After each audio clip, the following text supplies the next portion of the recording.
माँ, सारे रिश्ते पैदा होने के बाद बनते हैं। इस ज़मीन पर एक वाहिद ऐसा रिश्ता है जो हमारे पैदा होने से 9 माह पहले बन जाता है। वो बस वही खाती है जिससे हमें नुकसान ना हो। वो बड़े से बड़े दर्द में भी अजाब भुगत लेती है, मगर दर्द ख़त्म करने की दुआ नहीं खाती कि कहीं वो दुआ हमको ना मार दे। हम इसकी पसंद के खाने छुड़ा देते हैं, हम इस पर नींद हराम कर देते हैं।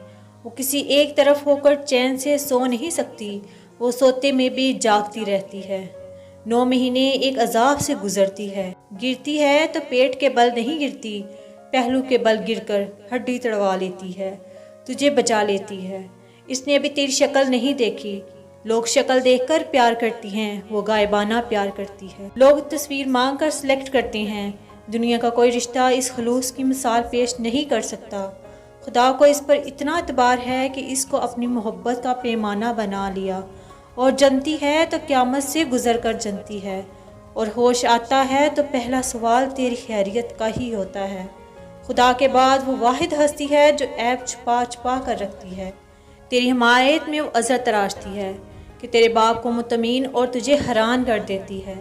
बाप खाना बंद कर दे तो वो अपने हिस्से का खिला देती है। बाप घर से निकाल दे तो वो दरवाज़ा चोरी से खोल देती है। खुदा के बाद कोई तेरा इतना ख्याल नहीं रखता जितना माँ रखती है। तभी खुदा ने भी जन्नत उठाकर इस माँ के कदमों में रख दी। सुने एक बदकिस्मत बेटे की कहानी, एक माँ के नाम। किसी गांव में एक बेवा औरत अपने बच्चे के साथ रहती थी। वो एक अकेली जाने कितने घरों को साफ कर करके अपने बच्चे के लिए खाना और पढ़ाई का खर्च इकट्ठा करती, कितने लोगों की डांट बर्दाश्त करती, कितनी बेगमात इसे देर से आने पर डांटती, लेकिन वो चुपचाप अपने आंसुओं को पी जाती। बेगमात के पुराने कपड़ों से ईदें मनाती रही। वक्त गुजरता गया, बेटा जवान हो गया, अच्छी नौकरी मिल गई, दौलत की रेल पेल हो गई, बेटे की शादी ऊंचे घर में हो गई। जूं जूं घर बड़ा होता गया, बेटा माँ से दूर होता गया। बेटे की ज़िंदगी तो यकसर बदल गई, लेकिन ना बदली बेचारी माँ की ज़िंदगी।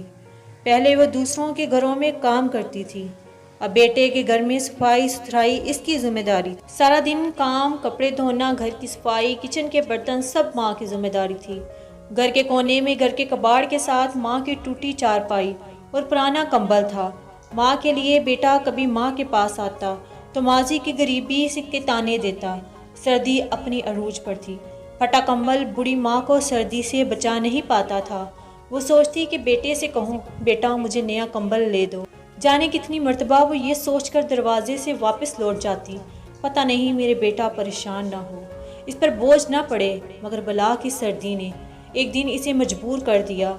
इसने डरते डरते आखिर कह ही डाला, बेटा सर्दी बहुत है और मैं बूढ़ी हूँ, फटा कंबल सर्दी नहीं रोकता, मुझे नया कंबल ले दो बेटा।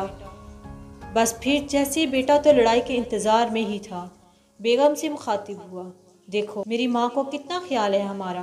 तेरी शाल पिछली सर्दियों वाली है, बेटे की जर्सी और स्वेटर लेना है, मेरे लिए अपर लेना है। हम लोग बाहर जाते हैं, ये घर में ही रहती है, अम्मी गुजारा कर लो, अभी हालात नहीं कि आपको नया कंबल लेकर दिया जाए, गुजारा करो, अगली सर्दियों में ले दूंगा। माँ चुपचाप चली गई, पुराने कंबल और टूटी चारपाई पर लेट गई। सर्दी ने बूढ़ी माँ पर ऐसा हमला किया कि ठठराती कांपती अल्लाह को प्यारी हो गई। सारी ज़िंदगी दुखों से लड़ने वाली सर्दी से ना लड़ पाई और ज़िंदगी की बाजी हार गई। सुबह जब बेटे को इल्म हुआ तो इसने तो जैसे ख़जाने खोल दिए, लाखों का खर्चा किया। लोग अश अश कर उठे कि देखो कितनी मोहब्बत करता है बेटा माँ से, मरने के बाद भी लाखों का खर्चा किया है। प्लीज़ प्लीज़ ज़िंदा माँ बाप की कदर कीजिए। अगर आपको मेरी तहरीर पसंद आई हो तो कमेंट ज़रूर कीजिए, अगर कोई गलती हो तो मेरी इस्लाह कीजिए। हमारे चैनल को सब्सक्राइब करें, click on bell icon for more videos. Thanks for watching.